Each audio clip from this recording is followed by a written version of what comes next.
Hi, it's Grammy from Grammy and Grandpa Read, and today I have a book for you called The Boy Who Ate America. It is written by Nathan Smith Jones and illustrated by Casey Nelson. There once was a boy, sounds crazy but true, who ate the whole country and Hawaii too. He said to his mother, "I'm hungry," one day. "You ate lunch at 2, she said with dismay. "But I'm so very hungry." He started to whine, but his mom wasn't dumb. She knew he'd be fine. She asked with a smirk, "Then what should we do?" So off to the kitchen he went for some food. He opened the fridge and he had some pie. Then he wolfed down a sandwich and some leftover Thai. "I'm still so hungry," he spoke to himself as he grabbed some more cookies from the very top shelf, and a big squeak roar from his tummy in need gave proof to the boy that his stomach agreed. But then the boy's eyes turned bright at his luck when he heard the jingling of an ice cream truck. His mouth filled with hope and his mind filled with song as he thought that these cravings would finally be gone. But after he downed every chocolate crunch treat, he took a huge bite of the ice cream truck seat. The owners of cars on the street looked with fright as their cars all fell victim to the boy's appetite. He ate them all up and gobbled them down, and soon he was eating the whole stinking town. Windows and buildings and schools and malls. He even ate broccoli with pink bathroom stalls. His mouth stretched as far and as wide as it needed, then shrank back to normal right after he feeded. He ate up the stores and the banks a day later. He ate all his teachers and even the mayor.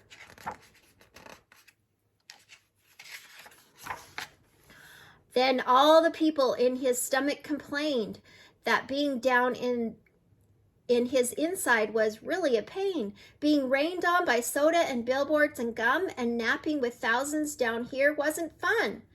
"I'm sorry," he said. "I don't mean any harm," while the boy took a bite from the side of a barn. "Why don't I get bigger?" he wondered aloud, as all that he ate showered down on the crowd. The goat and the chickens and the old farmer's bull swallowed up by the boy who still wasn't full. No time to do house chores or even to play. The boy now ate more than a city a day. He snacked on La Jolla because Bly made him thinner. He had Oakland for lunch, Sacramento for dinner.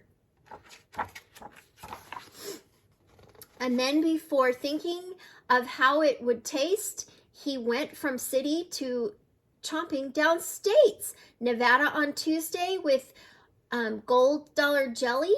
Arizona, New Mexico snug in his belly. Now Texas took 2 days because it's gigantic. Then Bama and Georgia to reach the Atlantic. He sprinkled Virginia all over the coast, then swallowed New York like a cinnamon toast. He ate Boston with beans and Houston with ham. He ate Salt Lake City with Jell-O and LA with Spam. He noshed down Seattle and chewed on Duluth after getting the Space Needle out of his tooth. He munched on the redwoods like chips and some dip, then washed it all down with the old Mississippi. And mid-state of Kansas was all that was left, with all of its refugees feeling bereft. The governor begged for the young man to stop, and he puffed out his chest, and all angry and hot. Young man now, you hear me, I pray. Our fair state will not be your next grand buffet. I'm sorry, I wish I could." And soon it was water where Kansas once stood. In the raft with his mom and nothing to do, he felt so hungry and guilty now too. Water and water was all he could see. He still wasn't full. What else could there be? Son, maybe your body's not hungry a bit, she said, wiping part of Detroit from his lip. Detroit. See, people feel empty a lot these days, and they try to fill up in all sorts of ways. Some fill it with food or anger or wine. Some fill it with work or excuse or lying. Some fill it with money or clothes or toys. Some fill it with drama or tension or noise. But emptiness never gets filled with that stuff. They feel, but it's never enough. We're all hungry, son, she tried to imbue. Your body needs food, but your soul needs some too. So she gave him God's words and with a loving tone said, man shall not live by just bread alone. Then right after feeling the strangest sensation, from out of his foot popped the entire nation. There was Florida, Montana, Vermont, and Nebraska. And then came Wisconsin, New York, and Alaska.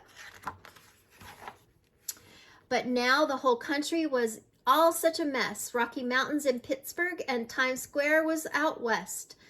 But finally, everyone offered to help to clean off Mount Rushmore, all covered with kelp. They moved the Grand Canyon back where it should be, put all the lighthouses of Maine by the sea. And when every city was back in its place, and everyone happy, gave thanks and said grace. The boy sat down by his bedroom door, and he read, and he hungered and thirsted no more. Oh, that's sweet. He was hungry, but he was hungry for the words of God.